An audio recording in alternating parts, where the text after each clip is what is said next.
Hello, everybody. I'm Chief Lee with the Tuscaloosa Appalachian Tribe of Louisiana. I want to talk about a couple things today. I want to talk about the tribe's purpose and structure. We used to have a class at LSU Continuing Ed before the virus hit. You can see I still have my little instructor ID right here. I don't know if you can see it. And I still have a copy of the latest catalog, which lists our class back in spring 2020.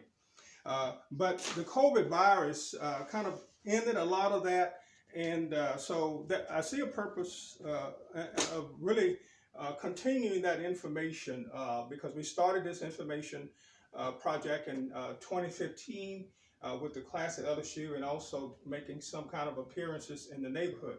But the Tuscaloosa Appalachian Tribe and Nation of Louisiana does have a purpose, and we'll talk about that. It does have a structure, and we're going to talk about that too. My name is Chief Lee. My mother named me after her twin brother, Lee Edward. So that's how I got my name. The tribe this is a Louisiana tribe. It was based in Louisiana. I grew up on parts of the reservation. But looking at the purpose and I'll try to share some other things. I shared a lot of this background information in the class, and I'm hoping that I can continue to share some of that with you. Um, the purpose is to help preserve our biblical roots with the tribe of Ephraim. Now, Ephraim is, you Bible scholars out there, you know that Ephraim is one of the 12 tribes of Israel. Ephraim and Manasseh were born in Africa. And our tribe, try to continue that roots. We trace our roots. We had a lot of people in the tribe named Ephraim, and they tried to preserve that in days gone by. And my grandfathers and great-great-grandfathers' generations tried to preserve it. I think I'm one of the first ones to try to present classes in it. But that's what we try to do. In terms of our structure, we are a church tribe. In other words, the same rules that apply. If you've read the scriptures, you know that Apostle Paul said that he was a member of the tribe of Benjamin. All the apostles were members of tribes, and it could not be any other way. And even today, all of our leaders, and we don't have a lot of them, but they're all ministers of the gospel. And, the difference between us and a lot of other people is that after we go to church, and we worship God, we also know that we have to serve, and we serve through the tribe. The reason why I'm dressed like this is because sometimes I visit members who are living in remote areas to see if they're okay, and to recommend that they keep their doctor's appointments and try to help them to do so as much as possible. So this is my service uniform right here, which I try to serve as much as possible. COVID is changing the dynamics of things, but we're trying to continue as much as we possibly can under the circumstances. Now, a lot of people always ask me in the classes, say, what's the difference between you guys and African Americans? I can't answer all that all together, but I can say that we have a culture. We have a culture that we try to maintain and preserve. Okay, we have a tribal culture, and we're well documented. A lot of our tribal culture is documented in the colonies. I was born and raised, like I say, on parts of the reservation that was up in Rapides and Grand Parish and some of DeSoto Parish along the Red River. So we're a Red River culture, and that's who we are today, and that's who we've always been. Our main thing is farming, and we still try to inspire farming today. You can't be a real Tuscaloosa Appalachian unless you have some kind of farm. And a farm can be defined as anything. It can be one or two potted plants on the patio. So today there's no big reason why someone should not have a garden. Now, the name Tuscaloosa was the king over the Appalachians in 1540 when Hernando de Soto and his troops invaded. Okay, so that's where the name come from. We're an Appalachian tribe. We came from the Appalachian Mountains, and even in northern Alabama, you can still find some of our what's left of our pyramids that we built. So the pyramid building was started by Ephraim and Manasseh and all those people, and that's why there's so many pyramids in Africa and Egypt and in Somalia and Ethiopia. We flat top pyramids were for the priests. The priests used flat top pyramids for public announcements, worship service, and things like that, and celebrations and events. So if you want to get online, you can visit those, what's left of those pyramids. They've been excavated time and time again, but they're in Moundsville, Alabama. Now, as I said before, uh, you know, uh, we preserve a culture. When I was coming up, when I was little in grade school, we had to neighbors had to help neighbors. There was no such thing as you do your own farm work or garden work and then you quit. Well, no, we had to help neighbors, and we look forward to that. So this is the way I came up. We came up in a tribal way. Elders took care of and organized work parties in the community. We slaughtered cattle. We went hunting and fishing together. They passed down what they knew that about the tribe, and we searched a lot of the other information in public records. A lot of our records are with the Catholic Church. A lot of our records are with the Museum of Spain. A lot of our records are with the museum in Cuba. So we are well documented because we were gardening. And so when Europeans invaded the mainland, of course, Columbus did not reach the mainland. He discovered the islands, the Bahamas, San Salvador, which he named for the Pope. It was called another native name. I can't think of it right now. And also he of course explored what is now Haiti. So that's where he found the gold, and he was the first one to use the word India or Indios, Indios, and that was an old Spanish word that meant black man. So so the word Indi means black. Well, this Indi ink came from a sperm whale, and that they hunted off the coast of Hawaii. The story of Moby Dick and a lot of other whaling stories kind of like developed out of that age where Europeans were discovering writing and they need the tools of writing, and ink was the big go-to thing.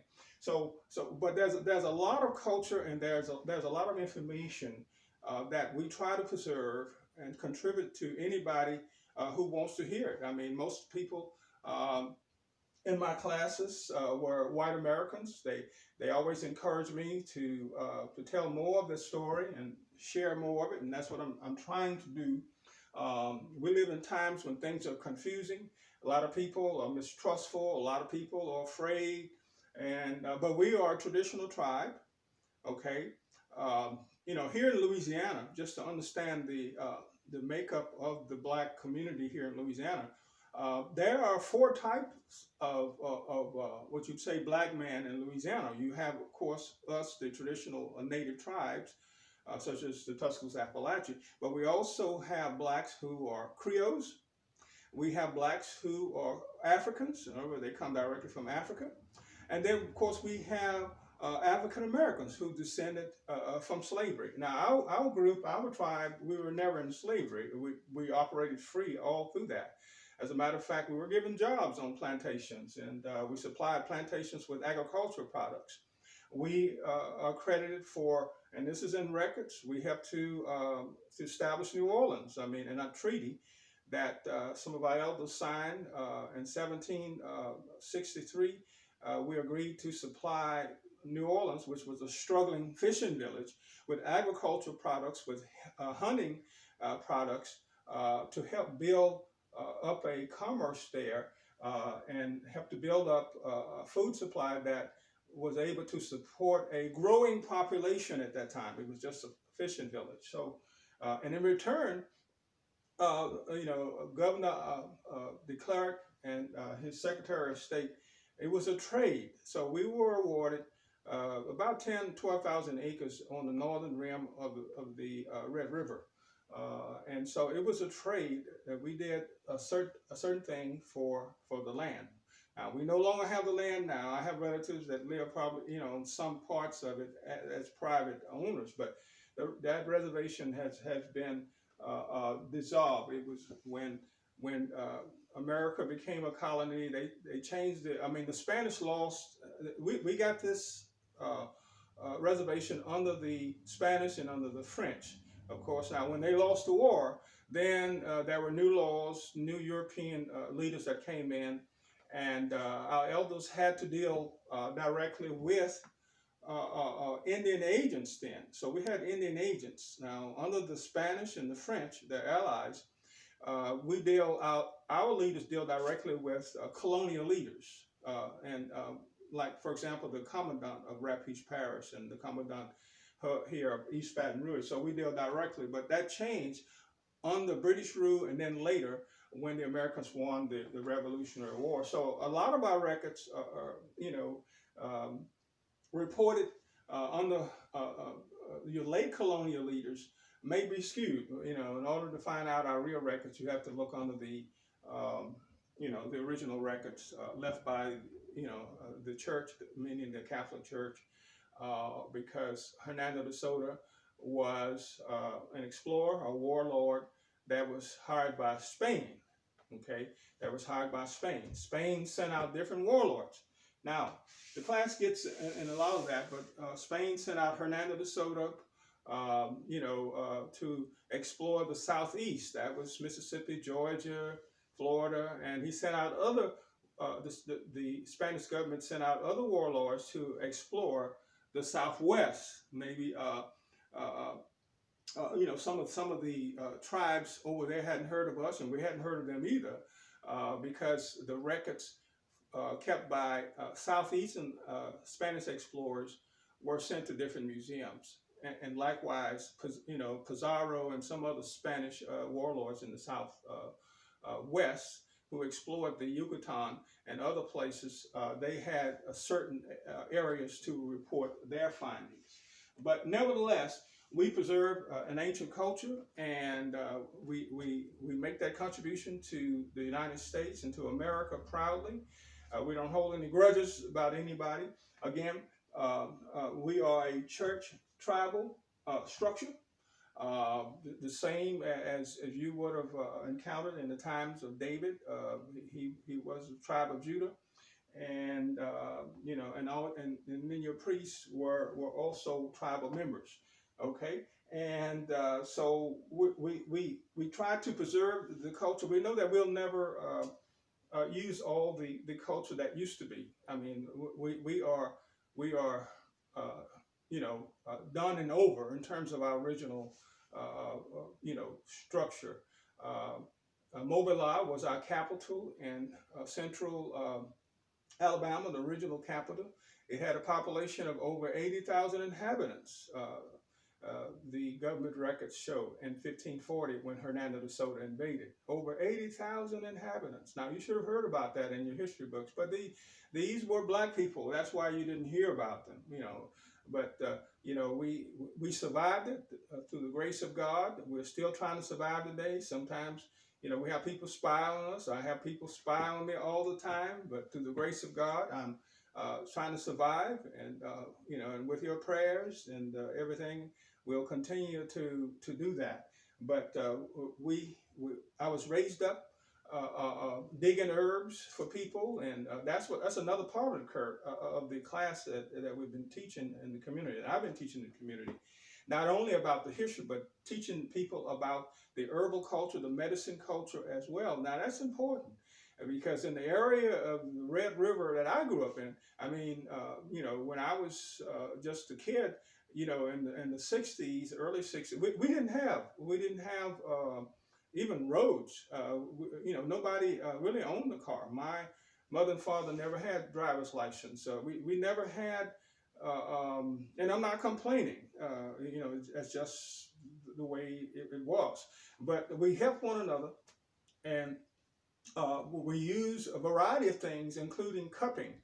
That was a European who was an Indian agent, published a book in 1895, which he observed some of our doctors using cupping. So cupping is not new. We are famous. He wrote about our medicine structure, saying that we had doctors, both men and women. And that is why we appeared in colonial records, because when Europeans came here, they needed medical attention and they need food. And so that's why the Tuscaloosa Appalachia ended up in a lot of their records. And you know, their farm animals or their horses and pack mules benefited from the many fields of corn that we had planted when they arrived. Many of the chiefs among us, you know, were treated well. Some were not. Nobody knows actually. Actually, the government records don't really know what happened to Tuscaloosa.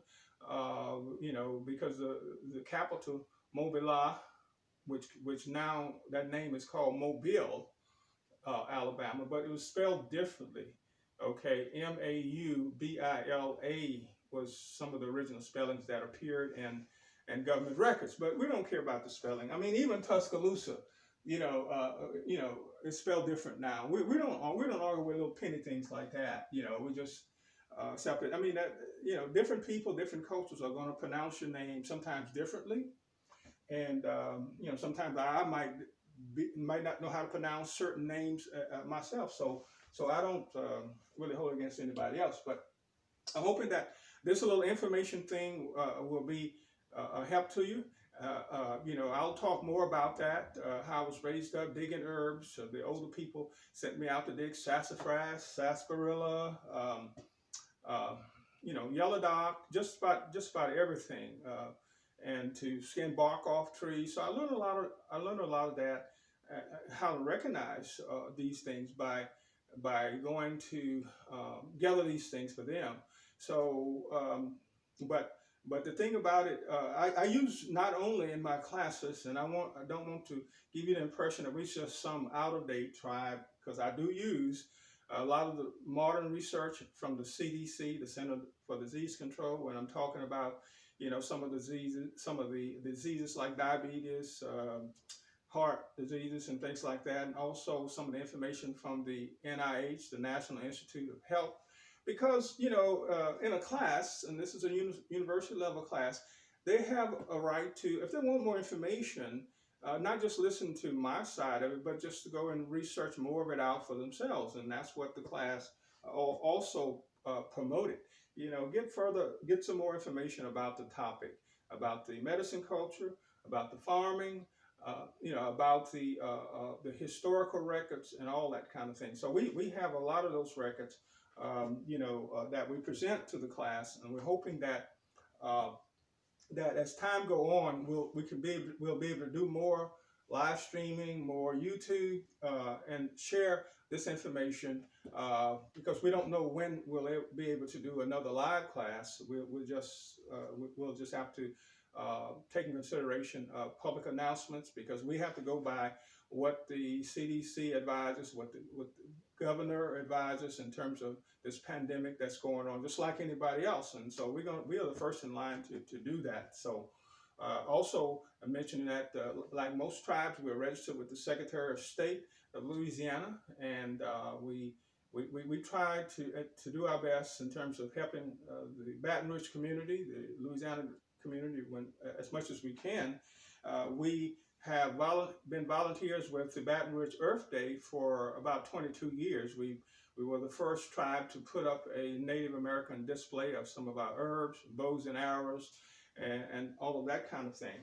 So we're going to continue to try to preserve the culture, but today we preserve the culture by continuing to make some of our bows and arrows, by using our herbs, by making our traditional soaps, and things like that. So we have designated ways that we preserve the culture, and that's about it. We are a scattered tribe. We don't have large meetings. We never have. We don't have an office. We basically never have. We don't have a bank account. We never have, although this pandemic is changing things, and who knows, we might have to try to do more to help our people, and we're going to be consulting some people in that matter. We don't intend to get a casino. We have friends and other tribes that do, but their structure may be different than ours. You know, we have you know, a church tribal structure to try to preserve. You know, most people who go to church, they leave church and that's it until next Sunday. They don't have a structure for trying to serve and rebuild the community. Well, we do, and that's called the tribe. So you know, after we believe after a person worship God, I mean, that's still got to be some works with that faith. You know, faith is an act of worship. And see, but a lot of people don't have a structure for completing the work that maybe God wants them to do. So, but we do, and that is a difference between us and a lot of other cultures, that we do have the tribe to help us serve people, and we try to help them. You know, the main way we try to help them, try to help inspire them to grow a garden. We inspire them to do their checkups. Now that's a huge thing, because people get disappointed because they get sick and they don't feel like going for an examination. Well, my job is to put on this little service coat, and if I have to, knock on their door and say, "Hey, it's time. You got to go and do this exam." I mean, they're not coming to you. Now, that came in handy when COVID hit and hospitals were closed and doctor's offices were closed, and people were just what they call shelter in place. Well, shelter in place is good if you have some other kind of plans to take care of your health, but just the shelter in place and you don't have a means of protecting your life or your health, I mean, that's going to lead to destruction. You know, we don't know what the future is going to hold for COVID, but we're going to try to share some of our culture, because we went through it. I grew up as I mentioned before, in an area where there were no you know, really established roads. They had to levee, but that, you know, sometimes, you know, those little cattle gates were closed. But we took care of ourselves with the grace of God. We grew our food. We had our medicine. We collected medicine throughout the year. We made various things. We preserved. And we're not the only people that done that. A lot of you know, white Americans, African Americans, all kinds of Americans have done a lot of that. It's just that a lot of I think the wellness culture, some of the things have been unique to our tribe, because we have brought that a long ways through the ages, because that medicine culture came out of the Nile Valley, and so we preserve it. You know, so I'm hoping that this little presentation has been helpful, providing some information to you, and hopefully we'll do another one real soon. Take care of yourself. Don't forget to help your neighbor. Don't forget, you know, to share your time with. Don't spend all your time on the cell phone or on the computer, but share some of that with your family members as well. Take care now.